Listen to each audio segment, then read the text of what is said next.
Welcome again, everyone. Bill and Jim here. We have a very special guest. You all pretty much know him. He's one of the interviewers, and we're going to interview the interviewer. We have Greg Hunter with us. Greg, how are you? Doing good. I'm doing good. I'm pleased to be on it. I love you both, Jim Sinclair and Bill Holter. I love you guys.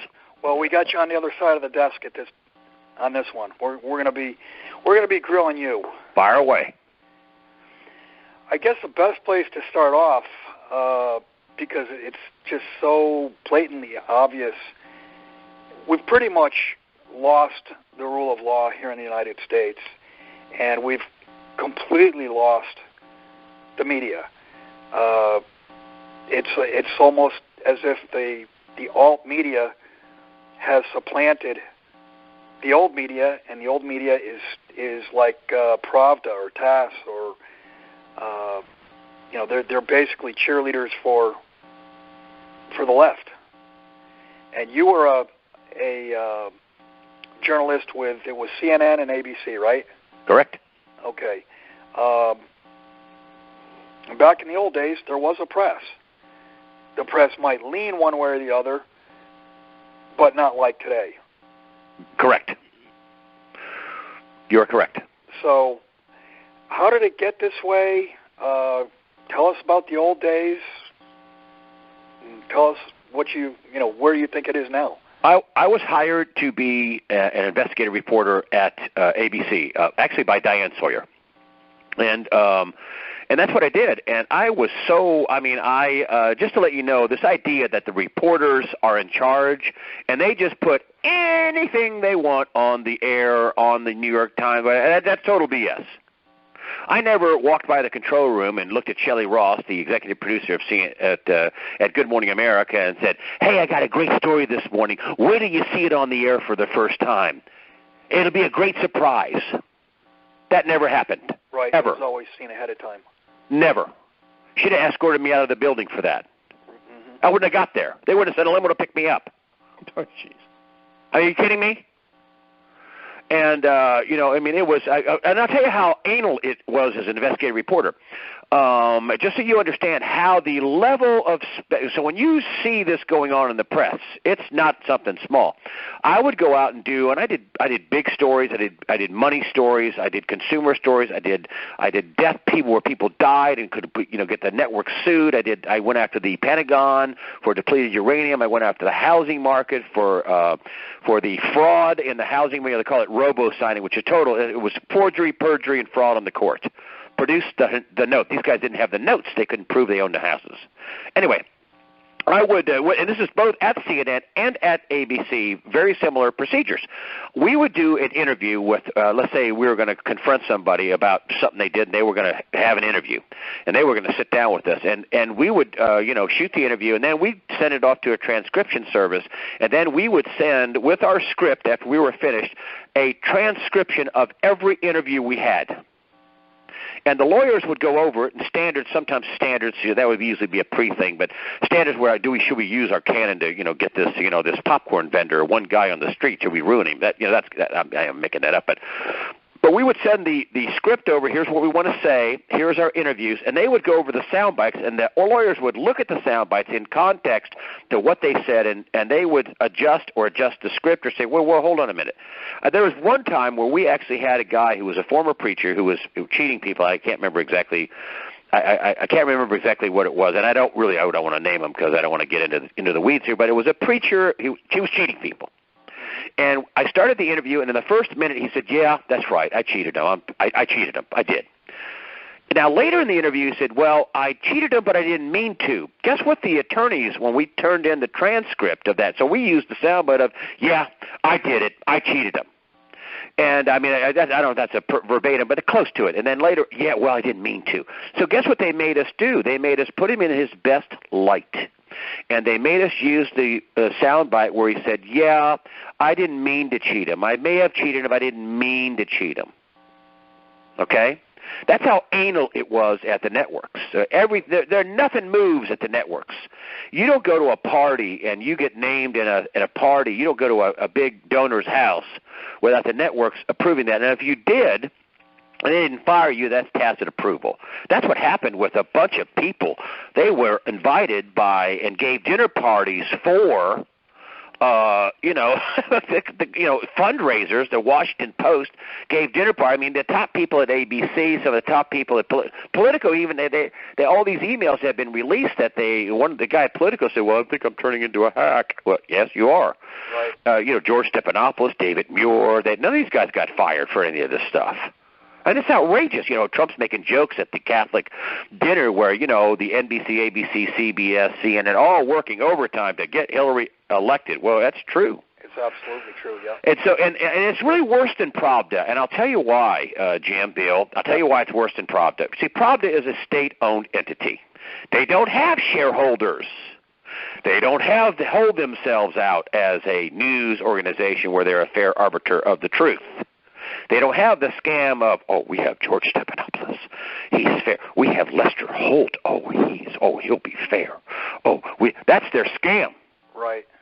That they pay millions of dollars a year for these people for the image of, whatever that. Even a local TV, an anchor.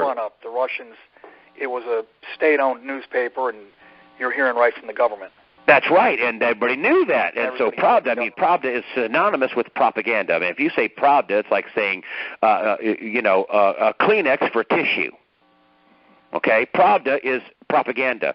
But that's not what these guys hold themselves out, and it certainly wasn't what they hold themselves out to for shareholders. This is fraud on shareholders and fraud on the public. And it is proven fraud because they're not functioning as news organizations by, the New York Times giving the ability for people to edit their scripts and stories. There's another story out recently about, there's another WikiLeaks where it looks like a rundown of, New York Times is working on this, Politico's working on that. They look like they're the assignment editor. And as a reporter, I never told anybody what I was working on.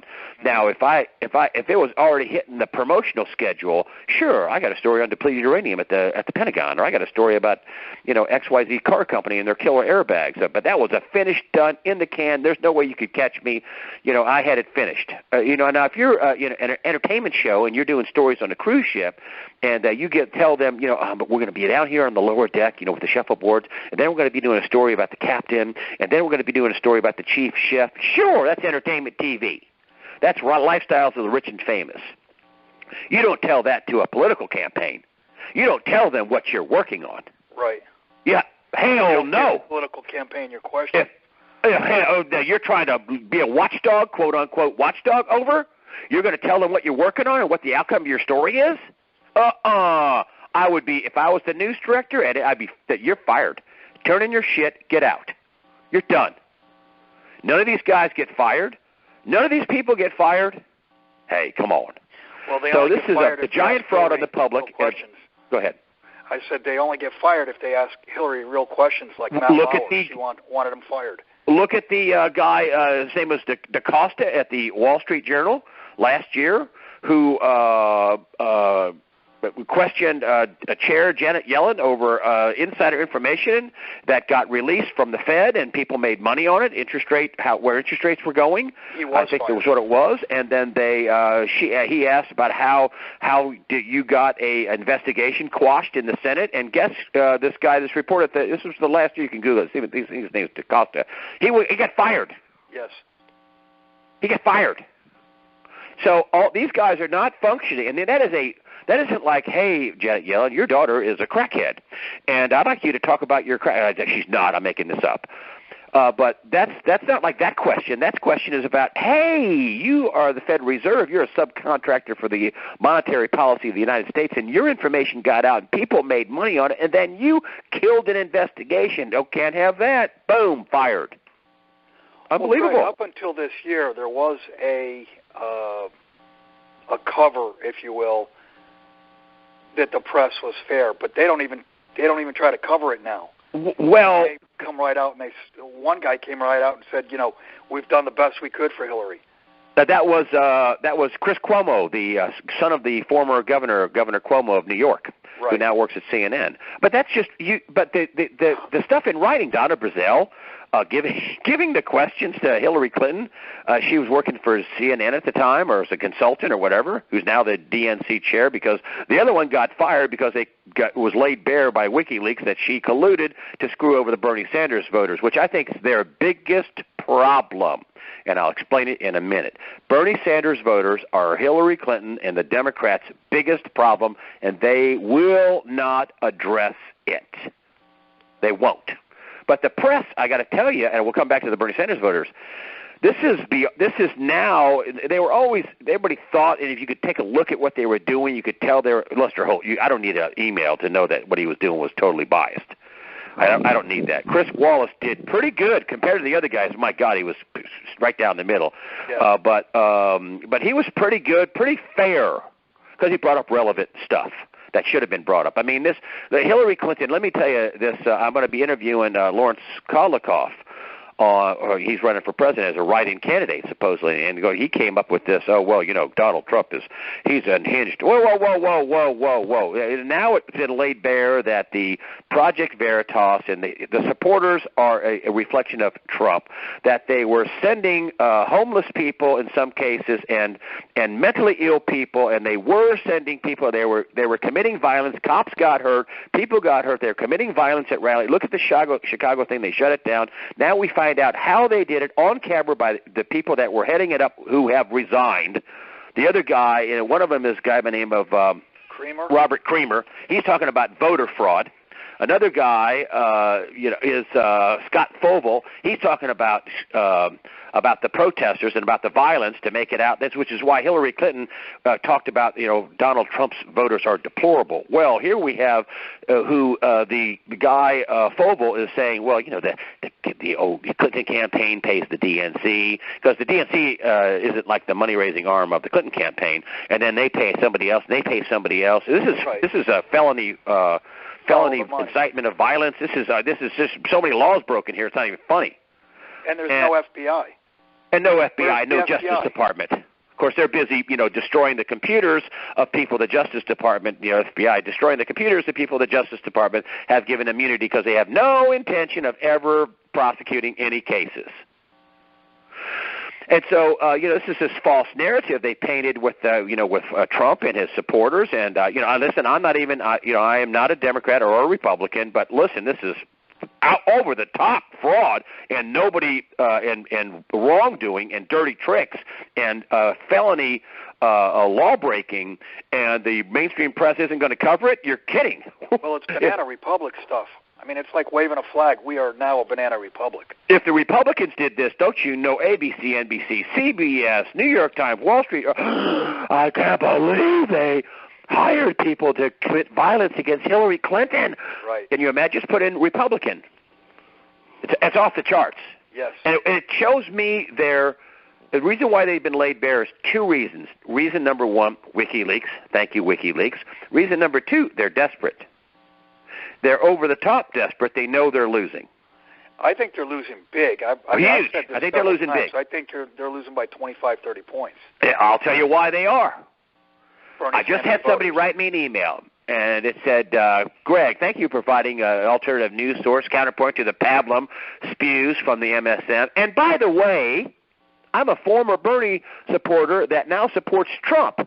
Right. If only to try to shake up the crony capitalist system we've been dealt. How are this? For number one, I think Bernie Sanders won, despite the fact that it's been now late. The DNC chair, Debbie Wasserman Schultz, the Democratic National Committee chair, she lost her job. She stepped down. Of course, Clinton hired her. No collusion there. Then the DNC and the Clinton campaign colluded with the press to help her and to take away from not only Bernie but O'Malley and everybody else. And basically screwed him out of the decision. I had people anecdotally calling me, emailing me, actually calling me too, and saying that they lived in California and they thought California was stolen by the Democrats for Hillary. that they had all kinds of things that were not the normal thing you see on the primary day, and a bunch of shenanigans were going on, and they thought that they stole California for Hillary. This is what people said, and they gave some information about it. I don't know if that's true or not, but I do know one thing's true, and that they rigged the system against Bernie Sanders. That's laid out by the WikiLeaks emails. The head of the DNC lost her job. Okay? That is a fact. That's not my conspiracy theory. That's a conspiracy fact. How do you think, and he won, so it's over half of the Democrats. How do you think that you're going to get these millennials or young people? They're like, Bernie Sanders was like Trump. He was like a rock star. He was getting 10, 15, 20,000 people packing. Hillary Clinton's getting 200, 300, trying to go to schools where she has captive audience, trying to get involved into a parade where she can make it look like these people are coming out to see her. Right. How do you get half of the Democrat electorate who you just punked and cheated and screwed, and oh, by the way, the WikiLeaks thing, they're calling Bernie Sanders doofus and these things, and young people are going to search online for the WikiLeaks stuff. How are you going to have any chance if you lose half of your voters? I haven't talked to a single Bernie supporter that said they were, I'm going to vote for Hillary. I haven't talked to a single one. I have people writing me. I see people in the street. I see people out, young people, millennials, and what I consistently get is, so Bernie was your guy. Yeah, right. I said, so you're going to vote for Hillary now? Oh, no. I bet you Donald Trump gets more Bernie supporters because he was very close to Bernie on what? Trade and on Wall Street. How much money is Donald Trump getting from Wall Street? Well, that'd be $20,000? How much is Hillary Clinton getting all these speeches, where she tells Wall Street, yeah, I have a public opinion, but that's just, punked. Then I have a private opinion. That's my real opinion. Well, you got $145 million, $140 million? What did she get from Wall Street? And so Trump is a lot like Sanders there, and then there's Jill Stein, which is another big pain in the wazoo for the Democrats, because she's really a communist, a Democrat, an anti-war Democrat. And then there's Gary Johnson, who's really a Democrat.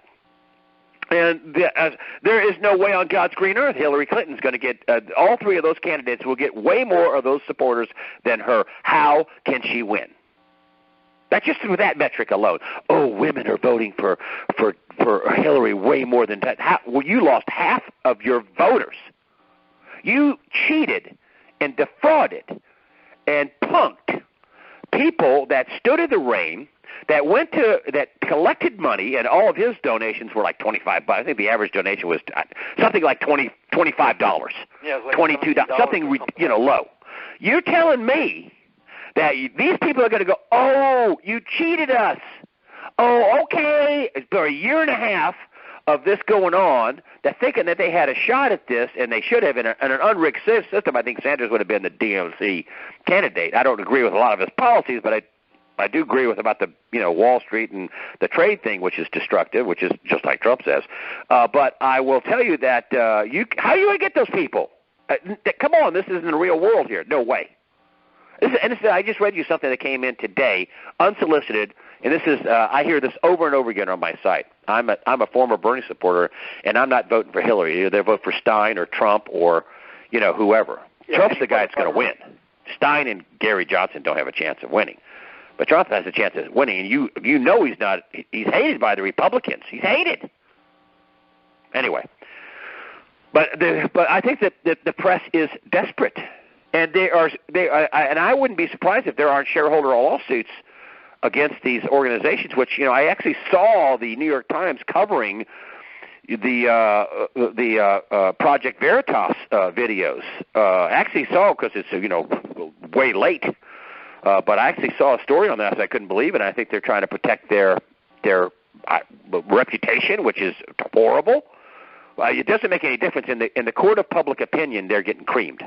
They didn't put any of this stuff. They put all this Donald Trump stuff up, which has been largely proven false. And stuff from 25 years. He touched me 25 years ago. Oh my God, he touched 25 years ago. 3 weeks before he touched me. Anyway. Hey, Craig. The interesting thing about the WikiLeaks emails is that to this point, none of them have been denied. Ding, ding, ding, ding, ding. You are correct, sir. They have not said they were made up. They've not said anything. The only thing they're saying is that they were stolen by the Russians, and that's illegal. And actually, CNN was trying, I think on Thursday, they put out, you can't read WikiLeaks because it's illegal. It's illegal to read it. Total lie. You can't steal it. If you're the one trying to steal it, yes, that is, you shouldn't be stealing it. Right, yes, you're right. But if it comes out in the public domain, it's like the Pentagon Papers. That's like, you know what that's like? That's like I think it's Chris Cuomo that said that. That's like saying, hey, the Pentagon Papers were stolen, this is a case against, the New York Times, right, which exposed a lot of terrible details about the Vietnam War, which is in part what helped it come to an end. But the Pentagon, it's like saying, well, the Pentagon Papers were stolen, which is what the government said, and said you can't release them, and they did anyway. That's like saying after they're released by the New York Times, that's like saying, oh, you can't read them. They were stolen. Come on. It's outrageous. I mean, there's no journalism here. It's propaganda, and they're going to if they don't have actual shareholder lawsuits against them. Here's the other thing that this WikiLeaks. Millennials, they're going to go online and search for WikiLeaks, and the search for WikiLeaks and these emails are off the charts. The search for Donald Trump online is like nil. The search for these WikiLeaks, and who are the voters that are searching online? It's people like are 60 and 70 and 80 years old, and no, these are 20-somethings, and these are the Bernie voters. They're right. Seeing this in full, They're not getting their news from David Muir or from George Stephanopoulos or from Lester Holt. They're not getting their whole news from those people. Well, you got to say at this point, the ultimate journalist is Julian Assange. I would say yes. I hope they don't try to kill him. And it looks like that's what was it? Yesterday, there were reports of heavily armed troops outside of the embassy. Well, if they go in there, they're committing an act of war against Ecuador. So that'd be an act of war. That's the same as what happened when in Iran in the late 70s. They basically went into America in that embassy. The next 2 weeks are extremely dangerous. Yes. I mean, we had yesterday we had internet outages all over the country. Now, whether that's a test to take it down. How do you stop the WikiLeaks stuff from being read? You shut the internet down. Well, at this point, the damage is so bad. But I think that the Greg, internal polling. It's my opinion, and maybe I'm wrong. Yeah. But my opinion is this has only been hors d'oeuvres. The main course is going to be served over the next couple of weeks. I think you're right. I would agree with that, too. It's accumulative. And it's also accumulative. I mean, it's just accumulative. I mean, it's awful. And, all these young people who want to be these idealistic Democrats, which I guess at one time maybe it was, but it's completely fraudulent, lying institution that does dirty tricks. And Republicans have done dirty tricks, too, now. Republicans have done things. Absolutely. But they've done. But this is idealism at this point. This is off the charts. I mean, this is, and the thing is that it's a combination of the WikiLeaks being released, and also the massive panic. Because listen, Hillary Clinton committed fraud. I'm going to just to simply lay it out, and I say this a lot, and I want to just boil this down. They talk about her servers, her servers. Let me boil this down so it's very simple. She had multiple servers, that's multiple servers, plural, multiple servers to hide the fact she was taking treasonous bribes from foreign countries in the form of donations to her global charity fraud, the Clinton Foundation. She did not act alone. I mean, even Rupert Murdoch has donated to the Clinton Foundation. Did he get something out of it? I don't know. But listen, the whole bribe thing, the whole pay to play, the whole criminality, the whole FBI destroying the laptops of two of the key people they gave immunity to, the Justice Department. Then they destroyed the laptops. James Comey looks like a complete and total weasel, but yet said in Congress, please don't call us weasels, quote unquote, please don't call us weasels. We got it wrong. No, you didn't get it wrong. You did it on purpose. You meant to get it wrong. Right. And we have a lawless government. We have the State Department colluding with the Clinton camp, the Clinton campaign. Yeah, it's unbelievable. It's completely fraudulent.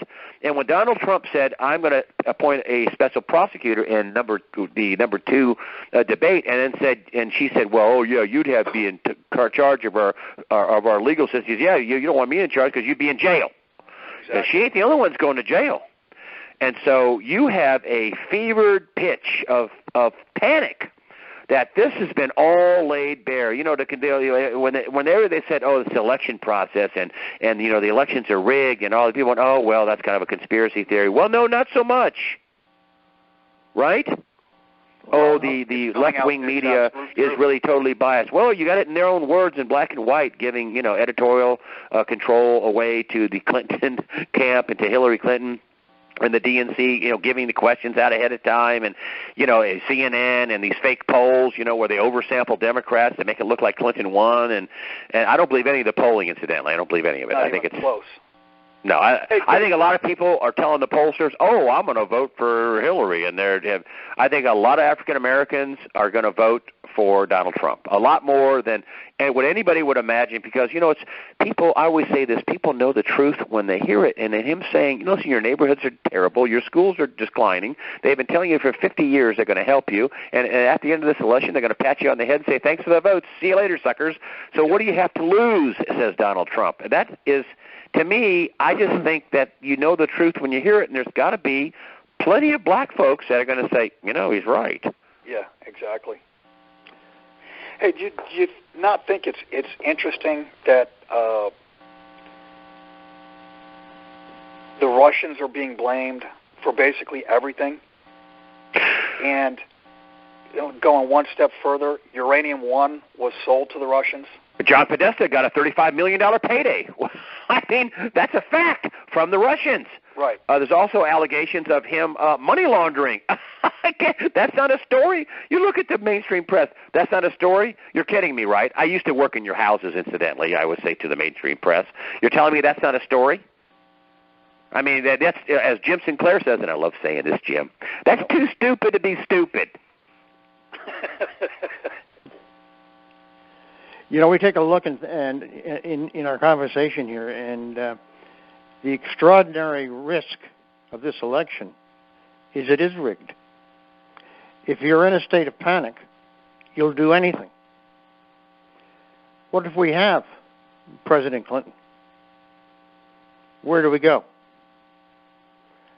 I have had the darndest time writing anything, because what I see scares the hell out of me. And I don't see the value of doing that to the average Joe. But the biggest risk we have is that we're sort of sitting back and saying, well, Trump will win. Don't worry about it. How about Clinton wins? We should worry about it. Where are we going as a country?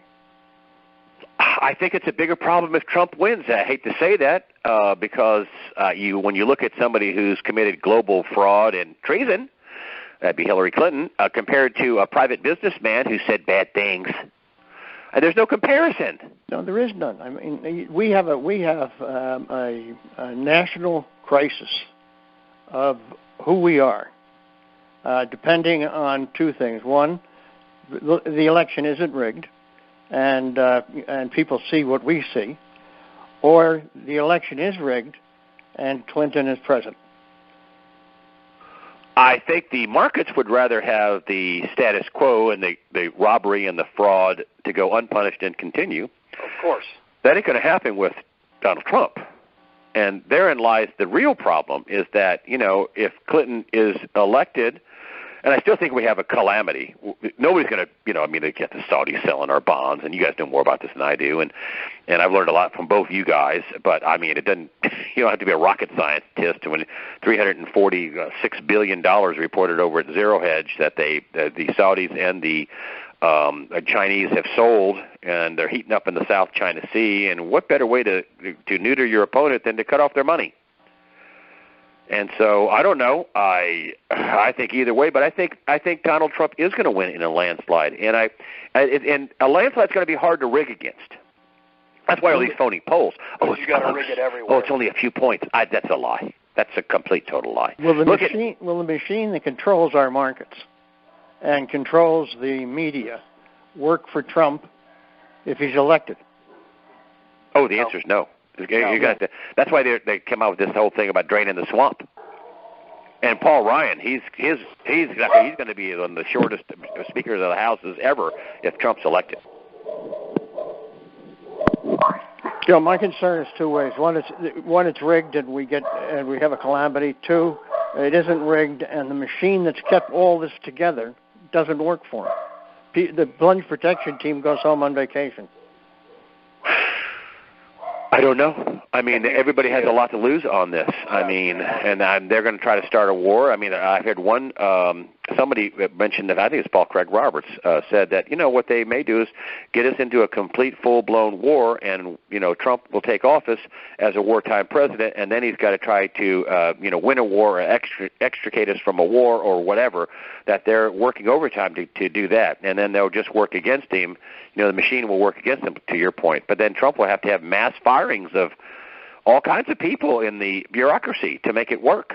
It's going to be mass firings to make this work. He knows this. He's not stupid. You got your list of who's got to go, and it makes up probably 70% of who's there now.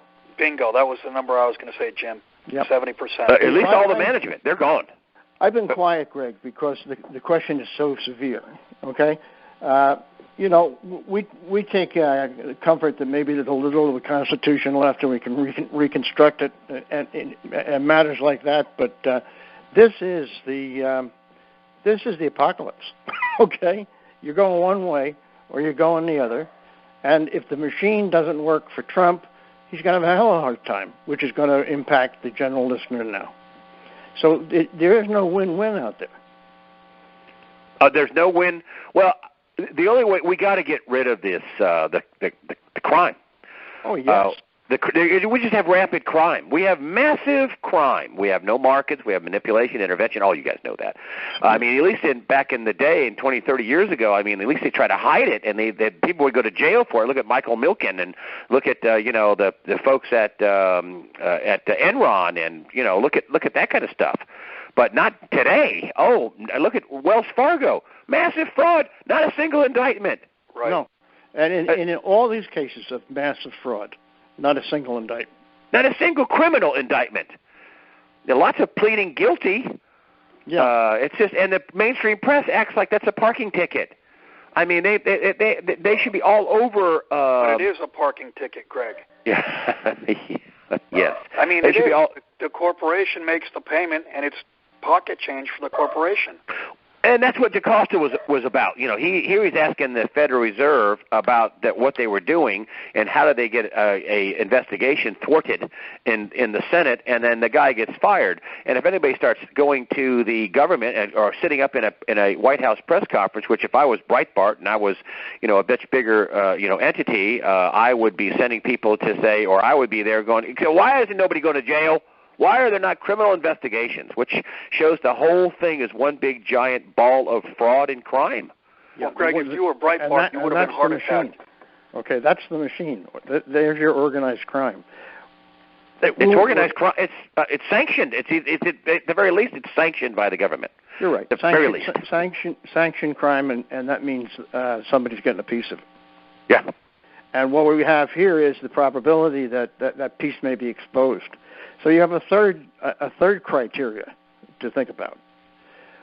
What if there is a massive exposure of what you and I and truthfully the listeners know is going on? What's the impact psychologically? Sell. What did John Williams say? He said this for a long time, and John Williams has been early, so he looks wrong. But I got to tell you, just because you're early doesn't mean you're wrong. And Williams has been early, and I think he's right. And the numbers don't lie. I mean, he's $16 trillion at least held outside the country. Yeah. 16. Could you imagine if they just had to liquefy $3 or $4 trillion? Only our annual budget every year, $3 trillion with the Fed. What would happen to the Fed's balance sheet? Well, it's $4.5 trillion now. That's what they admit to. And what were they going to take to $8 trillion? Well, Greg, they're already doing that, but you don't even see it because they're not even reporting it. Who bought that $346 billion that Saudis and China sold? That'd be and on top of $1.2 trillion additional debt that was taken on last year. Who's the buyer? It can only be the Fed, but it's not showing up on their balance sheet because they're cooking the books. They have to be cooking the books. I mean, we may, if you did a real accounting of that, you might find 10 trillion, 15 trillion. I mean, there is, and everybody's holding these notes. I mean, they don't realize, and I tell people all the time, and I don't give advice, I don't give investment advice. People call me all the time, so what about this? I say, I can't give you investment advice, but I will tell you, listen, you're saving notes. You're saving the same as a promissory note. That's a financial instrument. That's a Federal Reserve note. I mean, you'd be better off getting a bag of quarters and $half, but that's a little bulky because those are not notes. Those are $quarter, $half. Those aren't notes. Those are Treasury instruments. The notes are Federal Reserve instruments, and notes can be defaulted on, and they can be defaulted on by what? Hyperinflation. And I think we're going to have a carnival. You guys tell me if this isn't true. I've always long said that we're not going to get one or the other. We're going to get both. We're going to get hyperinflation, and we're going to get deflation, debt destruction, and hyperinflation in goods and services. What do you guys think about that scenario? We're going to get it all. Spot on. That is our scenario. Yeah, absolutely. As well as yours. You'll have deflation of the things you have and own, and inflation of the things you need. Oh, that's good. That's simple. Yeah, I love it. That is very nice. Okay. Inflation of the things you have and own, and deflation of the things you have and own, and inflation of the things you need. Yeah, exactly. I like that. That's a good one. Okay, well done, Bill. The other thing that could happen, let's say Trump wins. Let's just say he wins. Okay, so I think it's more stabilizing for Hillary to win. Okay. People will groan and grumble and whatever, but because you don't know what's going to happen at that point. I mean, she's already committed another act of treason by saying it takes 4 minutes to launch the nuclear weapons. That's another act. Yep. That's another screw up. Yep. That's a big one, isn't it? That's a big one. I agree. You got to be kidding me. With a country, our opponent, Russia, doing, and this is reported in the UK Independent, doing drills for 40 million Russians in their big cities. Nuclear war drills. Mm-hmm. Going in and putting on gas masks and going in underground and that kind of thing. So that's a big screw up. But what happens if Trump wins and everything is laid bare, and and everybody says, "Oh my God, it's not going to stay the same." Sell. And then everybody starts selling their bond portfolio. And the other thing is that they're not going to need as much, as many dollars. I mean, now you have the Saudis raising their own capital, $17 billion. They don't need all those Treasury notes. They'll have their own. They'll raise cash. They'll raise capital. A lot. I did just recently talk to Catherine Austin Fitts. I said, why are they selling? She says, well, I think they need the money. I think they're all in dire straits, and they're going to cash out their savings accounts. Well, it doesn't make any difference why they do it. If they do it, my gosh, to monetize that debt is another thing. I talked to Hugo Salinas Price, who founded Electra, which is basically the Walmart of Mexico. Nice guy. And he says, what we did was we didn't print dollars, we printed bonds. And wait until those bonds liquidate. It'll be a rain shower of dollars pouring over the country, pouring over America. It'll be huge hyperinflationary when they liquefy that debt. Are we there yet? Is November 9th the trigger? Yeah, we're right at that stage.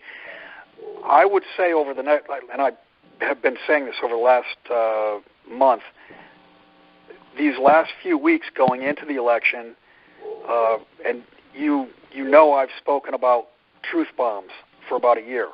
Yes, sir. I think the next 2 weeks you're going to see more truth bombs dropped, and your fear of everything being laid bare, I personally believe it's going to happen over the next 2 weeks.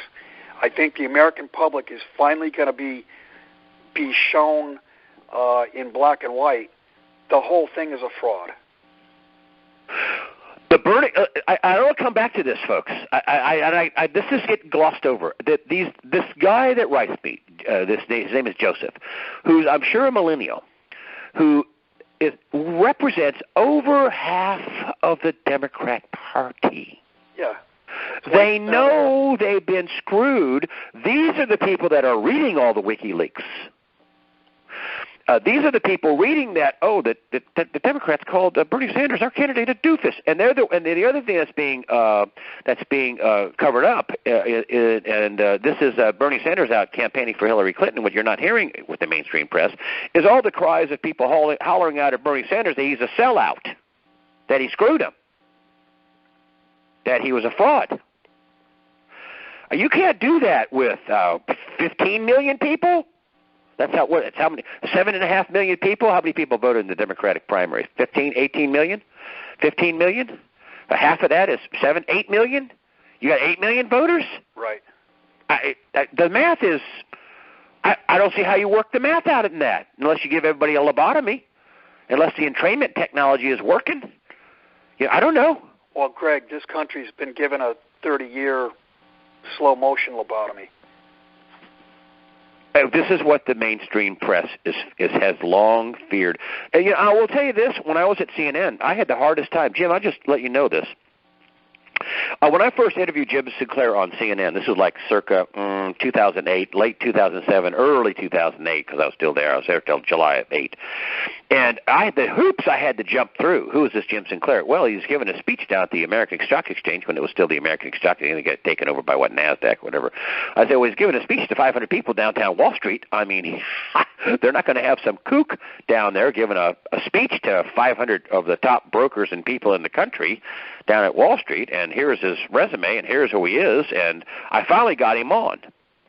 Same thing with John Williams. Who's this guy, John Williams? Shadow Stats. What's that? I said, well, he's a Ivy League trained economist, and he has this. He's very very cutting edge.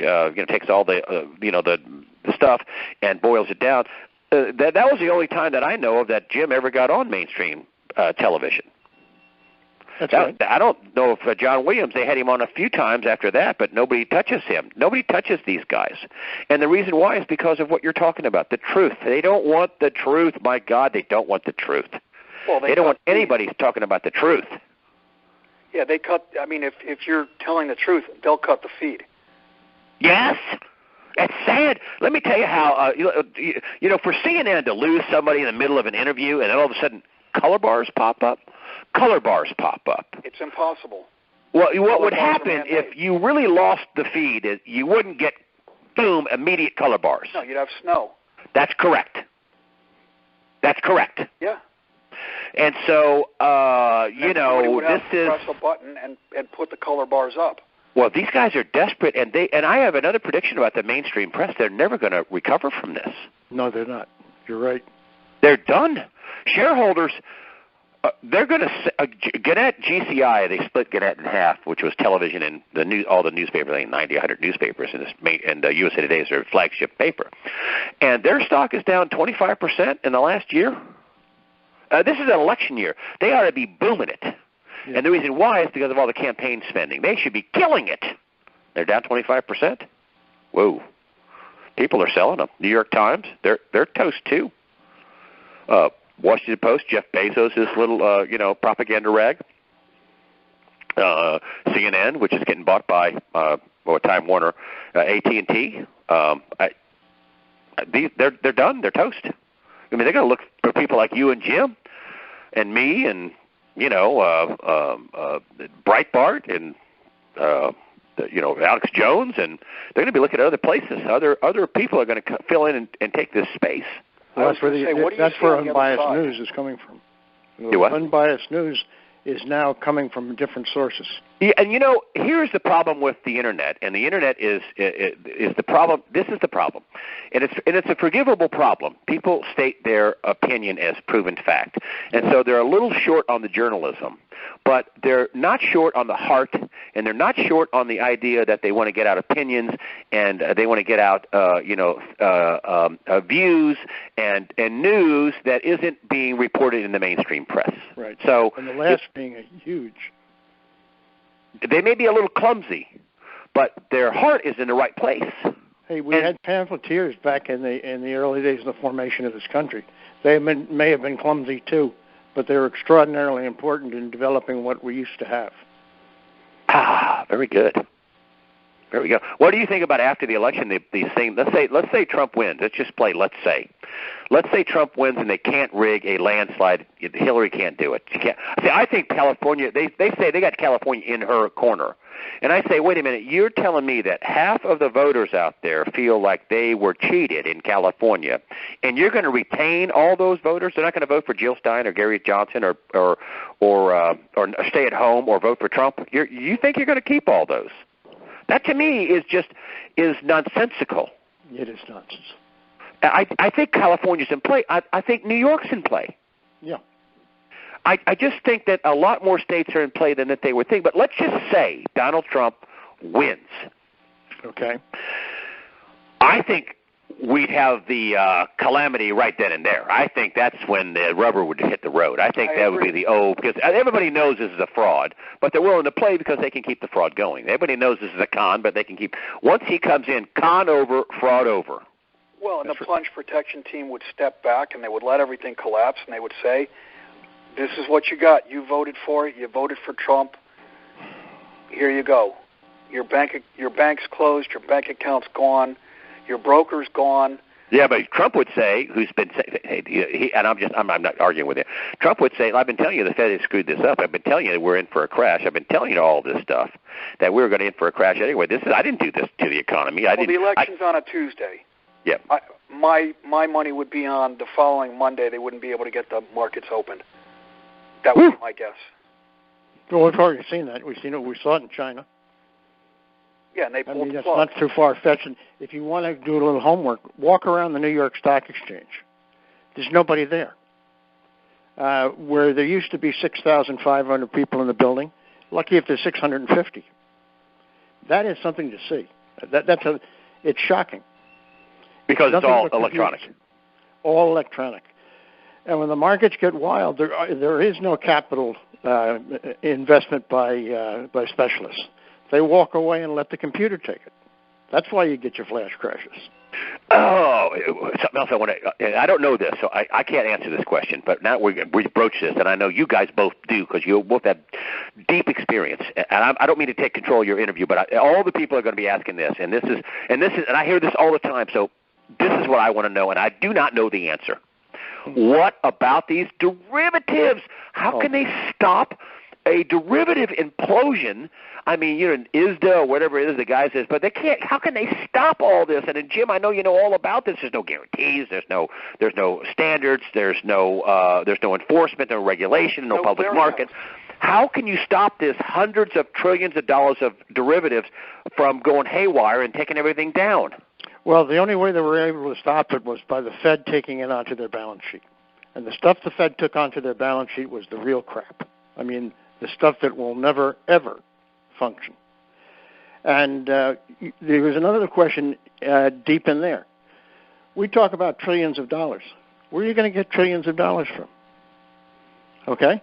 It all has to be a computer. It all has to be a computer creation because there aren't that many dollars freely floating, especially when those that have worked so close to the machine, if the machine breaks, will be hoarding the trillions of dollars that they've accumulated. Think about it. Where is all that money? Can all that money actually surface? Well, I'd go one step further, Jim, and look at it from the standpoint of there's not enough money out there to service the debt, and certainly not enough money to pay the debt back. And that's before you even get to the derivatives. And so part of this crisis is that those dollars don't exist, that the debt can't, under any circumstances, unwind to dollars. Oh, my gosh. What will it unwind to, if anything? That'd just be massive losses, right? Yeah. But think for a moment, if all those trillions of dollars that have gone into the economy in the last 7 years or so, where are they? Who has them? If they were called to be in a public view or actually working in a mechanism, where would they come from? There's more debt than there are money. Right. Way more. Yeah, and that alone is a most critical consideration. Oh, I have all these family members that think they're. I was just talking to two of them, and and I didn't say anything because one of them has a government pension, and the other one has a teacher's pension, and they think they're going to get it, and they're going to get it till they're old and gray, and they're not, are they? Why take the crutch away from them? Okay, these people are living in a world that doesn't exist anymore.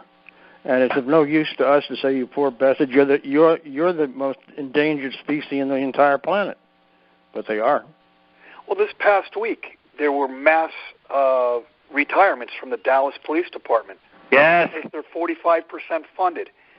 So long-time cops were retiring and taking their lump sum payment because they know they're not going to get paid. That's right. And who wants to be a policeman in this environment? Yeah. Okay. When there's no rule of law, what are you enforcing? Yeah. You're enforcing the mob. When there's no rule of law, you're at home protecting your own family. That's what you're doing. You're a shooter from Sicily in the old days. Yeah. Hey, Greg, you used the term massive losses. Yes. There will be massive losses. Yes. I would look at it. Yeah, there's going to be massive losses, but I think the best way to describe it is everything is going to be worth nothing. All the paper. Right. Yeah. All the paper. And people think they can hide in the stock market, and maybe you guys can enlighten me on that. I had a friend of mine.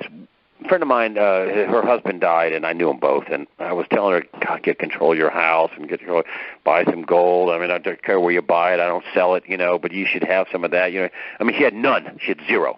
She had some jewelry. I said, that's not gold. That's not the kind of gold you need. You don't need. You can't sell that.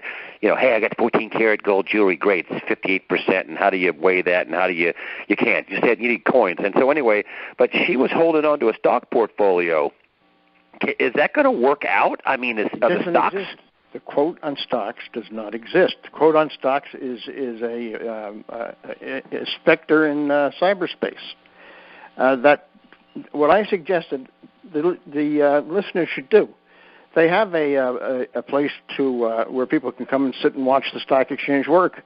Go there. There's nobody sitting watching anything. On the floor, maybe 15 guys. When they want to interview somebody. On the financial channel that bought a piece of the stock exchange floor, they got to call up and have people come down from the offices to walk around and make it look like there's a crowd.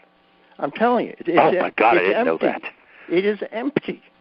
Now, that answers your question. Yeah. All of this is a product of mathematics, computer, and criminality. Will that stand up? They're just not going to get their money. They aren't. They just aren't going to get no unless you have. And I know for years ago, you told people to get their actual physical certificates. Yeah. Can you even do that anymore? Can you get your certificate? Not as much as you were able to then, but because the company has to be willing to issue, it's cut back, but it still exists. Ah. It used to cost $10 to get a certificate. It now costs $500. For one share? For one certificate, whether it's one share, 100,000 shares. Oh! So you get a certificate that says I have 50 shares or I have 100 shares, and it costs you $500. It costs you $500. That'd be a good $500. Well spent if you want to cash that in someday. Yes, and to backtrack just a little bit, you were asking about stocks, and I'm sure listeners are probably got this in their mind. All stocks are not the same. I mean, you've got a lot of high-tech stocks, you've got internet stocks, you have bank stocks, insurance companies on one side, and then on the other side, you've got, call it dirt and gravel or meat and potatoes type of companies that actually make something, actually manufacture or produce or grow or mine or whatever something. Those, if they don't go bankrupt, those are going to have value. Like Warren Buffett buying the radio or buying his railroad. Right. That should have value because it actually, they actually, move material. I mean, it's something real. It's tangible. Well, how about a gold company that doesn't sell its gold? Well, see, I think that, and I have a gold a dealer on my site who took me a year and a half to find her, and she's been on for a year and a half, Discount Gold and Silver Trading, and I never get any calls. I didn't get my stuff. I got screwed. I never get that. And I don't get anything. I mean, she pays me advertising. She sells whatever to whoever. I don't get anything. I don't get a poor coin or whatever. But she told me, I said, aren't gold dealers at your level, when this thing starts pegging up to $100 a day or $100, the lockout or whatever it is, how much it goes up for silver, $3, and gold, I don't know, what is it, $100 where they cut it off? You guys know that, I don't, but they're going to cash will keep trading, and they can cut off paper if they want, but there's a huge worldwide international cash market that will do its own thing as it sees fit. Right. And at her level, because she sells to the public, I said, are you going to sell to the public with a skyrocketing price where you don't know if you can replace that inventory? She says, oh, no, we'd stop. Yeah. Well, the reason they would stop, Craig, and she's been in business for 20 years. But I'm going to tell you from a coin dealer standpoint, most coin dealers don't carry big inventory. They go through a wholesaler, and they take an order, and they hedge that order. So when they take the order, they place the order. The problem is going to be getting supply, getting product. That's going to be the problem. Is that there won't be supply available. What you're saying is that somebody at a higher level than my person, Discount Gold and Silver, they're going to they're just going to, they're going to stop selling. Exactly. It won't be the coin dealers themselves. It'll be the wholesalers. I mean, she has some inventory, but I can't imagine her depleting her entire inventory. I mean, and in that instance, you have to assume that COMEX will become basically useless at that point. How would a dealer hedge the trade? There'd be no gold. To your point, they'd pay cash, but what did you say? They'll pay cash one time. I mean, that'll be it. Right. There'll be no market after that. Who would use them?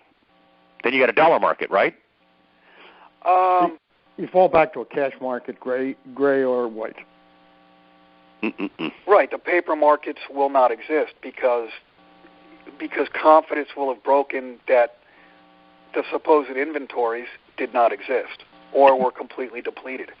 So do you think November 9th and Trump wins, you think that between the 9th, which is a Wednesday, and the following, let me look at this. Following Monday would be the 9th is a Wednesday. Monday would be the 14th of November. So between the 9th and the 14th, you think you're going to have a lockdown, crash, market, bond crash, stock crash. You think somewhere in that neighborhood, we would get it right then and there. I think so. Yeah, I would agree with you, Bill. It won't build up to a crescendo. That is the crescendo. Oh, that's a great one. It won't build up to a crescendo. That is the crescendo. Yeah. Well, why don't we end on that? Okay. I appreciate you guys having me on. Actually, you were supposed to interview me, and I had my own questions because to get both of you guys in the same spot to me to ask you a few questions. Oh, I love that. This is really. Well, Greg, we really appreciate it.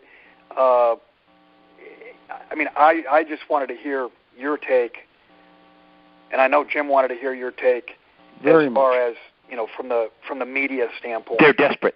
That's why they're throwing it out to the wind. They're totally desperate. They're bosses, not the inmates in the asylum. Right. The people running the asylum they know it. They know it. They're not stupid people. That's how they got to be executives of ABC, NBC, New York Times, whatever. They're desperate. They know what the real story is. They know it. And that's why you're seeing, and then you're seeing on top of that all the WikiLeaks, and then you're seeing them throwing caution to the wind and just saying, well, we're just going to go full-blown. They even did op-ed piece. I will end on this.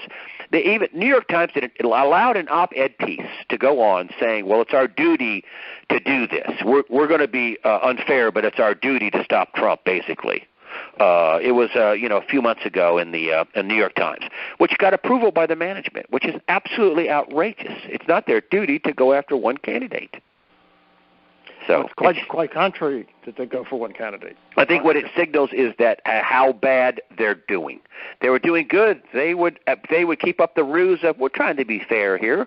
We're trying to be fair. I mean, with Mitt Romney, we're trying to be fair. They tried to be fair, even though they weren't, even though they were biased and slanted and whatever. But now their gloves are off. I mean, every story you see on about Donald Trump, whether it's the New York Times or Washington Post, negative, negative, negative. USA Today, negative. And they're admitting the real stories, which are coming out in WikiLeaks, that in their own handwriting, in their own words, in their own emails. Yeah. And that's off the charts. Well, that's why the question is, where do we go from here as we started? We're going to get a breakdown. This is the crescendo. I think you're right about that. Crescendo is the election. Yeah, it is the election. Well, Greg, thank you very much. And maybe we can do this again after the election. Maybe we do it on the 9th or whatever. Maybe I'll be happy to come on with you guys. I mean, you let me know. I'll be happy to come on. Just whatever you want to do. I just love do it under your format. You know, Greg, you're smarter than most of the people you interview. I don't know about that. I'm certainly not smarter than you and Bill. That's for And on top of that, you're our hero because you refused to bend when they tried to make you publish false news. Oh, that's right. I was supposed to act surprised. Yeah. They got pissed. You wouldn't bend, and it cost you your career, and you've gotten your career back. You're a hero. Thank you. Okay? Yeah, you've made your career. Yeah, thank you. Very kind. You built it yourself. Well, I know people are going to hear this, but I want to say when I first started, I mean, just one other thing, and I want to say this, and this is a compliment on you, Jim. You started your site 2002 or 3. I mean, you were on a long time. I was reading you at CNN, and I was like, who is this Jim Sinclair dude, Mr. Gold? I mean, what is him? But you know the truth when you hear it. So you'd have all that. That sounds right. I'd be reading you going, that just sounds like the truth. Why aren't other people doing this? Man, listen to this commentary. You'd have these news stories. You'd have your commentary. You still do. And but I started out, I mean, I'd have like 9 people read my stuff. I'd have like 10 people, 15. And then you started linking to me, and I'd have 10,000 people reading it. And so you helped me a tremendous amount with jsmindset.com. I knew you were a tremendous amount get started because you gave me legitimacy. You were Patrick Henry, okay? Oh, thank you. That's my opinion, and history will say just that. And it wasn't, it was nothing. I wasn't paying you. You didn't pay me. I mean, you just liked me, and I liked. That's why I had you as a guest at CNN, which I was surprised they let you come on. I actually was shocked. I think, damn, I can't believe I got embedded. But you were a real guy, totally real guy on CNN. People, what? Jim Sinclair was on CNN? Oh, absolutely. And most of what you said came true, incidentally. By the way, in 2000, back we talked about 2012 and the election and all that, and how bad things were going to get for people, and inflation was going to so slowly eat them. And what has happened? They've been eaten. Yeah, the frog's boiling. Yeah, you're totally right. Well, in my view, and I think the view of history, you were the person at MSN that wouldn't let it happen on your watch. Thank you. And we're willing to sacrifice everything for that. You're very kind. You helped me, though. Thank you. No, I really. And Bill, you're the man too. And I really appreciate you guys inviting me on your show. Thank you very much for having me on. I'll come on anytime. Well, Thank you so very much, Greg. Thank you, and God bless our listeners. We'll be back to you next week. Hope you enjoyed this. Bye-bye. Bye, fellas.